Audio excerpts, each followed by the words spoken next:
सूरज धीरे धीरे साज विश्वामित्र के आश्रम के ऊपर उगता है।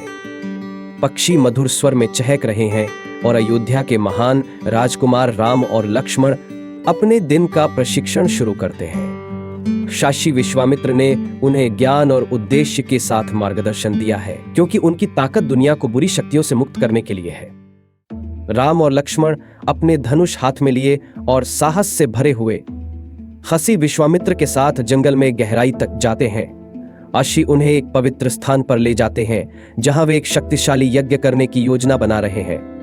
तुम्हें पहरा देना होगा, वे निर्देश देते हैं, क्योंकि राक्षस इन पवित्र अनुष्ठानों को बाधित करना चाहते हैं। राजकुमार सम्मान और दृढ़ संकल्प के साथ सिर हिलाते हैं। जैसे ही विश्वामित्र यज्ञ शुरू करते हैं, एक सर्द हवा पेड़ों के बीच से गुजरती है। अंधेरे साए पास आते हैं और जमीन कांपने लगती है। अचानक ताड़का, एक भयंकर और डरावनी राक्षसी, एक रक्त जमा देने वाली गर्जना के साथ प्रकट होती है। उसकी आंखें जंगली हैं और उसकी सांस वातावरण को जहरीला करती हुई प्रतीत होती है। राम के धनुष पर पकड़ कस जाती है। उन्होंने कभी किसी स्त्री को हानि नहीं पहुंचाई थी, लेकिन ताड़का की बुराई की कोई सीमा नहीं थी। श्री विश्वामित्र उन्हें आश्वस्त करते हैं, कर्तव्य और धर्म पहले आते हैं।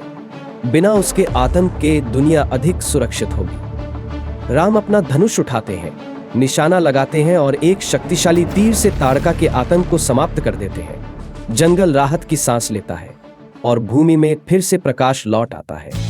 दिन बीतते हैं और प्रशिक्षण जारी रहता है। राम और लक्ष्मण और भी शत्रुओं का सामना करते हैं। सुबाहु और राक्षसों की सेना, जिन्हें वे दिव्य कौशल से परास्त करते हैं। उनकी वीरता की खबर फैल जाती है और जल्द ही एक नया सफर उनकी प्रतीक्षा करता है। एक दिन आशी विश्वामित्र घोषणा करते हैं, राजा जनक के राज्य की यात्रा करेंगे। एक भव्य आयोजन प्रतीक्षा कर रहा है। राजकुमार जिज्ञासु और उत्सुकता से शाशी का अनुसरण करते हैं। यात्रा उन्हें एक सुंदर भूमि में ले जाती है, जहां राजा जनक ज्ञान और अनुग्रह के साथ शासन करते हैं। शहर उत्साह से गूंज रहा है, क्योंकि एक स्वयंवर होने वाला है।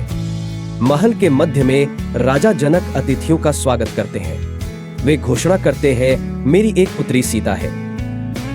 उसकी सुंदरता अद्वितीय है और उसका चरित्र पवित्र है, लेकिन केवल सबसे शक्तिशाली योद्धा ही उसका हाथ जीत सकता है। इसके लिए भगवान शिव के महान धनुष को चढ़ाना होगा, जो कोई भी नश्वर कभी नहीं कर पाया है। धनुष विशाल है, एक अलंकृत मंच पर भारी रूप से रखा हुआ है, मानो अपनी दिव्य शक्ति को प्रकट कर रहा हो। देश भर के राजकुमार और योद्धा सीता का हाथ जीतने की उम्मीद में इकट्ठा होते हैं। वे धनुष के पास जाते हैं, प्रत्येक आत्मविश्वास के साथ, लेकिन विफलता में लौट आते हैं, यहां तक कि उसे उठाने में भी असमर्थ। एक पर्दे के पीछे से सीता प्रत्याशा के साथ देखती हैं। उनकी आंखें उज्जवल और आशान्वित उस व्यक्ति को खोजती हैं जो इस असंभव कार्य को पूरा करेगा। जब राम आगे बढ़ते हैं तो भीड़ में हलचल मच जाती है।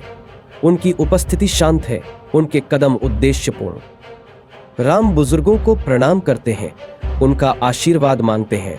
वे धनुष के सामने खड़े होते हैं और भगवान शिव को मौन प्रार्थना अर्पित करते हैं। बिना किसी हिचकिचाहट के वे धनुष को स्पर्श करते हैं और आसानी से उसे उठा लेते हैं। धनुष की आभा प्रतिक्रिया में गूंजती है और एक तेज हरकत में राम उसे चढ़ा देते हैं। लेकिन उनकी शक्ति ऐसी है कि धनुष दो भागों में टूट जाता है, मिथिला में गर्जना की तरह गूंजता हुआ। राजा जनक आश्चर्यचकित है। यह राजकुमार वास्तव में धन्य है, वे खुशी से घोषणा करते हैं। सीता आगे बढ़ती है, अपने हाथ में वरमाला लिए। उनका हृदय राम के लिए श्रद्धा और प्रेम से भरा हुआ है। एक कोमल मुस्कान के साथ वह माला राम के गले में डाल देती है और वातावरण संगीत और जयकारों से भर जाता है।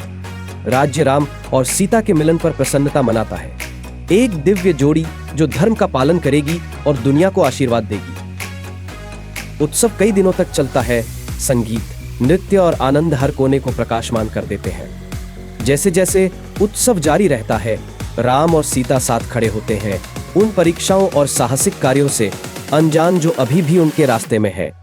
लेकिन इस क्षण के लिए वे केवल दो आत्माएं हैं, जो एक साथ मिलकर दुनिया के भाग्य को आकार देने के लिए नियत है।